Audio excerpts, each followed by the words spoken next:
श्री दुर्गा देवी नमः। श्रीमद् देवी भागवत महापुराण नवम स्कंद अध्याय 12 गंगा के ध्यान और स्तवन का वर्णन और राधा कृष्ण के अंग से गंगा का प्रादुर्भाव। भगवान नारायण कहते हैं, नारद, यह ध्यान संपूर्ण पापों को नष्ट कर देता है। गंगा का वर्ण श्वेत कमल के समान स्वच्छ है। ये समस्त पापों का उच्छेद कर देती है। पर ब्रह्म पूर्णतम भगवान श्री कृष्ण के श्री विग्रह से इनका प्राकट्य हुआ है। ये परम साध्वी उन्हीं के समान सुयोग्य है। चिन्मय वस्त्र इनकी शोभा बढ़ाते हैं। रत्नमय आभूषणों से ये विभूषित है। इन आदरणीय देवी ने शरद पूर्णिमा के सैकड़ों चंद्रमाओं की स्वच्छ प्रतिभा को अपने में स्थान दे रखा है। ये सदा मुस्कुराती रहती हैं। इनके तारुण्य में कभी शिथिलता नहीं आती। ये शांत स्वरूपिणी देवी भगवान नारायण की प्रिया हैं। सत्य सौभाग्य कभी इनसे दूर नहीं हो सकता। इनके सिर पर सघन अलकावली है। मालती के पुष्पों की माला इनकी शोभा बढ़ा रही है। इनके ललाट पर अर्धचंद्राकार चंदन लगा है और उसके ऊपर सिंदूर की बिंदी है। गंडस्थल पर कस्तूरी आदि सुगंधित पदार्थों के नाना प्रकार की चित्रकारियाँ रची गई हैं। इनके परम मनोहर दोनों होठ पके हुए बिंब फल की लालिमा को तुच्छ कर रहे हैं। इनकी मनोहर दंत पंक्तियों के सामने मोतियों की स्वच्छ माला नगण्य समझी जाती है। इनके कटाक्षपूर्ण चितवन से युक्त परम मनोहर नेत्र सुंदर मुख पर शोभा पा रहे हैं। श्रीफल के आकार वाले दो उरोज विराजित हैं। भूपद्य की प्रभा का पराभाव करने वाले दो सुंदर चरण हैं। रत्नमय पादुकाओं से शोभा पाने वाले इन चरणों में महावर लगा है। देवराज इंद्र के मुकुट में लगे हुए मंदार के फूलों के रजह कण से इन देवी के श्री चरणों में लालिमा आ गई है। देवता, सिद्ध और मुनिंद्र अर्घ लेकर सदा सामने खड़े हैं। तपस्वियों के मुकुट में रहने वाले भैरवों की पंक्ति से इनके चरण संयुक्त है। इनके पावन चरण मुमुक्षुओं को मुक्ति देने में तथा कामी पुरुषों की कामना पूर्ण करने में अत्यंत कुशल है। ये परम आदरणीय देवी सबकी पूज्या, वर देने में प्रवीण, भक्तों पर कृपा करने में परम कुशल, भगवान विष्णु का पद प्रदान करने वाली तथा विष्णुपदी नाम से सुविख्यात है।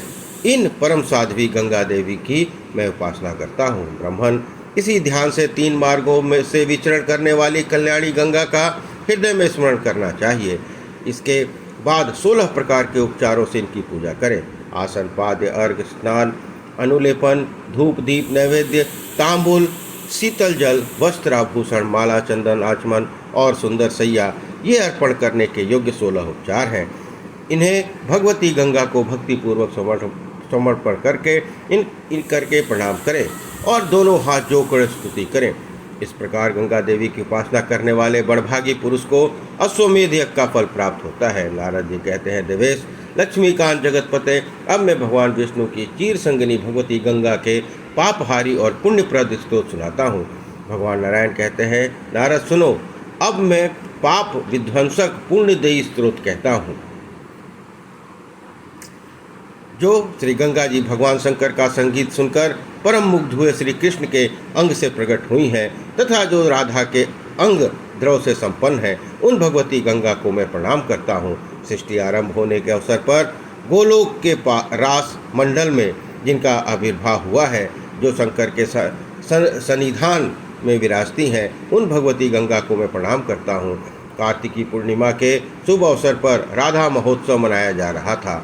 अनेक गोपियाँ विराजमान थीं। उस समाज में शोभा पाने वाली भगवती गंगा को मैं प्रणाम करता हूँ, जो करोड़ योजन विस्तृत और लाख योजन चौड़ी है तथा जिससे गोलोक भली भांति आच्छादित है। उन भगवती गंगा को मैं प्रणाम करता हूँ, जो 60 लाख योजन चौड़ी और इससे चौगुने विस्तार से वैकुंठ में विराजती हैं। उन भगवती गंगा को मैं प्रणाम करता हूँ, जो 30 लाख योजन चौड़ी और इससे 5 गुने विस्तार से ब्रह्मलोक में फैली हैं। उन भगवती गंगा को मैं प्रणाम करता हूँ। 30 लाख योजन चौड़ी और इससे चौगुनी लंबाई से होकर जो शिवलोक में शोभा पाती हैं, उन भगवती गंगा को मैं प्रणाम करता हूँ। जो लाख योजन लंबी और 7 गुनी चौड़ी होकर ध्रुवलोक में छाई हैं, उन भगवती गंगा को मैं प्रणाम करता हूँ। चंद्रलोक में लाख योजन विस्तृत और 5 गुने दीर्घ से फैली रहने वाली गंगा को मैं प्रणाम करता हूँ। 60,000 योजन की दूरी और इससे 10 गुनी चौड़ी होकर जो सूर्यलोक में आवृत हैं, उन भगवती गंगा को मैं प्रणाम करता हूँ जिसकी चौड़ाई लाख योजन और चौड़ाई उससे 10 गुनी है, यूँ जो तपोलोक में आवृत है। उन भगवती गंगा को मैं प्रणाम करता हूँ 1000 योजन विस्तृत और 10 गुना दीर्घ रूप बनाकर जनलोक में फैली रहने वाली भगवती गंगा को मैं प्रणाम करता हूँ 10 लाख योजन लंबी और उससे 5 गुना चौड़ी होकर महलोक में आवृत भगवती गंगा को मैं प्रणाम करता हूँ। कैलाश में जो 1000 योजन विस्तृत और 100 योजन चौड़ी होकर फैली हैं, उन भगवती गंगा को मैं प्रणाम करता हूँ। जो 100 योजन लंबी और 10 योजन चौड़ी होकर मंदाकिनी नाम से चंद्रलोक में शोभा पाती हैं, उन भगवती गंगा को मैं प्रणाम करता हूँ। 10 योजन विस्तार और अपने कलेवर से 10 गुनी चौड़ी होकर पाताल लोक में भोगवती के नाम से प्रसिद्ध है, उन भगवती गंगा को मैं प्रणाम करता हूँ। 1 कोस विस्तृत और कहीं कहीं इससे भी कम होकर अलकनंदा नाम से जो पृथ्वी पर विराजमान है, उन भगवती गंगा को मैं प्रणाम करता हूँ। जो सतयुग में दूध के समान, त्रेता में चंद्रमा के समान, द्वापर में चंदन के समान और कलयुग में जल के समान होकर पृथ्वी पर यतत्र जहाँ कहीं भी विचरती हैं, एवं स्वर्गलोक में जो निरंतर दूध के समान आभा वाली रहती हैं, उन भगवती गंगा को मैं प्रणाम करता हूँ जिनके जलकण का स्पर्श होते ही पापियों के हृदय में ज्ञान प्रकट होकर अनेक जन्मों के उपार्जित ब्रह्म हत्यादि पापों को भस्म कर देता है, उन भगवती गंगा को मैं प्रणाम करता हूँ। ब्राह्मण इस प्रकार 21 पदों में गंगा की स्तुति की गई है। इस उत्तम स्तोत्र का पाठ करने से पाप नष्ट हो जाते हैं। यह पुण्य का उद्यम स्थान है। जो नित्य प्रति सुरेश्वरी गंगा की भक्ति भाव के साथ पूजा करके यह स्तोत्र पढ़ता है, वह निस्संदेह अश्वमेध से फल का नित्य अधिकारी हो जाता है। इस स्तोत्र के प्रभाव से संतानहीन पुत्रवान हो जाता है, स्त्रीहीन को स्त्री मिल जाती है, रोगी व्याधि से छूट जाता है और बंधन में पड़े हुए व्यक्ति के समस्त बंधन कट जाते हैं। ये बिल्कुल निश्चित है। इतना ही नहीं किंतु छिपी हुई कीर्ति वाले का जगत में उत्तम यश फैल जाता है और मूर्ख के हृदय में विचारने की श्रेष्ठ बुद्धि उत्पन्न हो जाती है। जो प्रातःकाल उठकर इस पवित्र गंगा स्तोत्र का पाठ करता है, उसके बुरे सपने अपना अनिष्ट प्रभाव नहीं डाल सकते, साथ ही वह गंगा के स्नान के फल का भागी होता है। भगवान नारायण कहते हैं, नारद राजा भागीरथ इस स्तोत्र से गंगा जी की स्तुति करके उन्हें साथ ले वहाँ पहुँचे जहाँ सागर के 60,000 पुत्र जलकर भस्म हो गए थे। गंगा का स्पर्श करके बहने वाली वायु से स्पर्श होते ही वे राजकुमार तुरंत बैकुंठ में चले गए।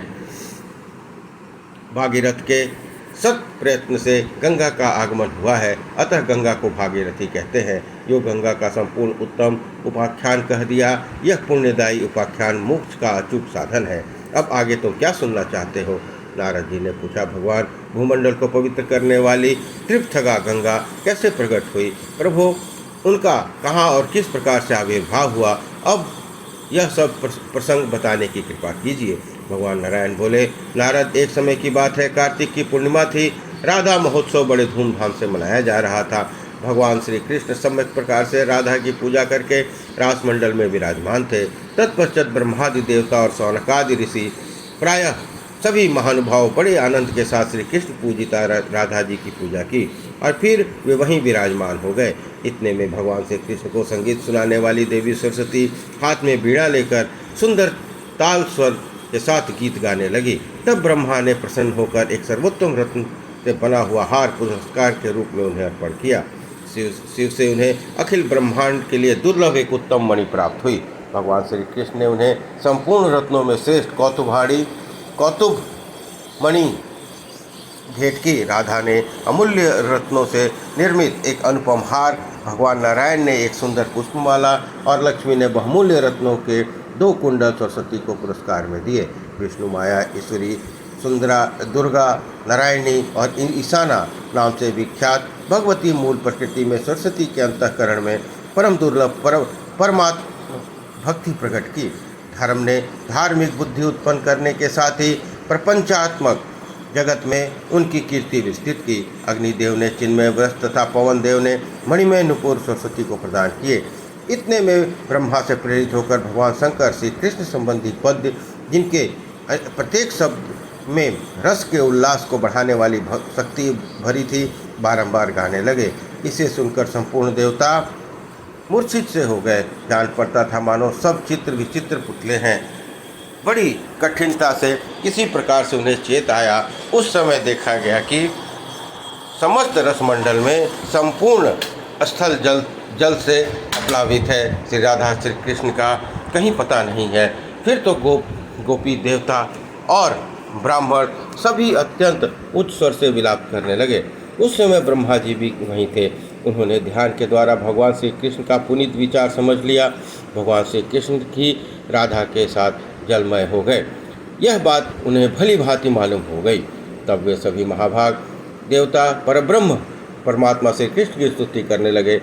सबने अपनी प्रार्थना सुनाई। विभो, हमारा केवल यही अभीष्ट वर है कि आप अपनी श्री मूर्ति से हमें पुनः दर्शन करा दें। ठीक उसी समय अति सुंदर तथा स्पष्ट शब्दों में आकाशवाणी हुई। सब लोगों ने उसे भली भांति सुना। आकाशवाणी में कहा गया, मैं सर्वात्मा श्री कृष्ण और मेरी स्वरूपाशक्ति राधा, हम दोनों ने ही भक्तों पर अनुग्रह करने के लिए यह जलमय विग्रह धारण कर लिया है। सुरेश्वरों, तुम्हें मेरे और इन राधा के शरीर से क्या प्रयोजन है? मनु, मुनि, मानव और अनगिनत वैष्णवजन मेरे मंत्र से पवित्र होकर मुझे देखने के लिए मेरे धाम में आएंगे। ऐसे ही तुम्हें भी यदि स्पष्ट दर्शन करने की इच्छा हो तो प्रयत्न करो। शंभु वहीं रहकर मेरी आज्ञा का पालन करें। विधाता ब्रह्मन, तुम स्वयं जगत गुरु शंकर से कह दो कि वे वेदों के अंगभूत परम मनोहर विशिष्ट शास्त्र अर्थात तंत्र शास्त्र का निर्माण करें और उसमें संपूर्ण अभीष्ट फल देने वाले बहुत से अपूर्व मंत्र अद्भुत उद्धृत हों। स्तोत्र, ध्यान, पूजा विधि, मंत्र और कवच, इन सब से यह तंत्र शास्त्र संपन्न हो। जिस मंत्र से पापी जन मुझसे विमुख हो सकते हैं उसे स्पष्ट नहीं करना चाहिए। हाँ, सहस्त्रों में कोई एक भी मेरा सच्चा उपासक मिल जाए तो उसके प्रति गोप्य मंत्र का भी उद्घाटन कर देना। मेरे मंत्रों से प्रभाव से पुण्यात्मा बनकर मनुष्य मेरे धाम में पहुँचेंगे। यदि मेरे तन शास्त्रों का उद्घाटन नहीं हो सकेगा तो किसी को भी गोलोक में रहने की सुविधा नहीं मिल सकेगी। संपूर्ण ब्रह्मांड निष्फल हो जाएगा, पर यह ठीक नहीं है। इसलिए तुम प्रत्येक सृष्टि में 5 प्रकार के मनुष्यों का निर्माण करो। इससे कितने सुंदर धरातल पर रहेंगे और बहुतों को स्वर्ग में भी स्थान मिल जाएगा। यदि शंकर देवसभा में ऐसा करने के लिए सुदृढ़ प्रतिज्ञा करते हैं तो उन्हें तुरंत ही मेरे दर्शन प्राप्त हो जाए। आकाशवाणी के द्वारा इस प्रकार कहकर भगवान श्री हरि चुप हो गए। उनकी वाणी सुनकर जगत की व्यवस्था करने वाले ब्रह्मा ने प्रसन्नतापूर्वक उसे भगवान शंकर से कहा। ज्ञानियों में श्रेष्ठ और ज्ञान के अधिष्ठाता भगवान शंकर ने ब्रह्मा की बात सुनने के पश्चात हाथ में गंगा जल ले लिया और आज्ञा पालन करने के लिए प्रतिज्ञा कर ली। फिर तो वे भगवती जगदम्बा के मंत्रों से संपन्न उत्तम तंत्र शास्त्र के निर्माण में लग गए। प्रतिज्ञा पालन करने के लिए मैं वेद के सारभूत भगवान तंत्र शास्त्र का निर्माण करूँगा। यह विचार उनके हृदय में गूंजने लगा। उन्होंने अपना विचार व्यक्त किया कि यदि कोई मनुष्य गंगा का जल हाथ में लेकर प्रतिज्ञा करेगा और फिर उस अपनी ही की हुई प्रतिज्ञा का पालन नहीं करेगा तो वह कालसूत्र नामक नरक का भागी होगा और ब्रह्मा की पूरी आयु तक उसे वहाँ रहना पड़ेगा।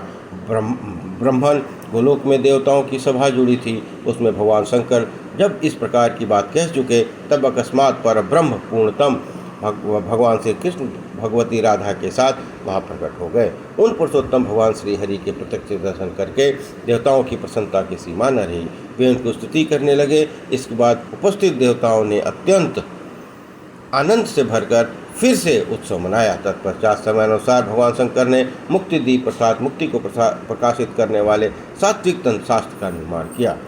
नारद, इस प्रकार संपूर्ण परम गोप्य प्रसंग में तुम्हें सुना चुका हूँ। यह सबके लिए अत्यंत दुर्लभ है। यही परिपूर्ण ब्रह्म भगवान श्री कृष्ण जल रूप होकर गंगा बन गए थे। गोलोक से प्रकट होने वाली गंगा का यही रहस्य है। यो भगवान श्री राधा कृष्ण ही गंगा के स्वरूप में प्रकट हुए हैं।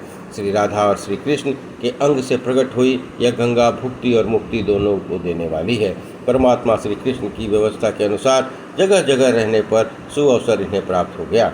श्री कृष्ण इन आदरणीय गंगा को संपूर्ण ब्रह्मांड के लोग पूजते हैं। इस प्रकार श्रीमद्देवी भागवत महापुराण 9वां स्कंद अध्याय 12 संपन्न हुआ। बोलिए दुर्गा महारानी की जय।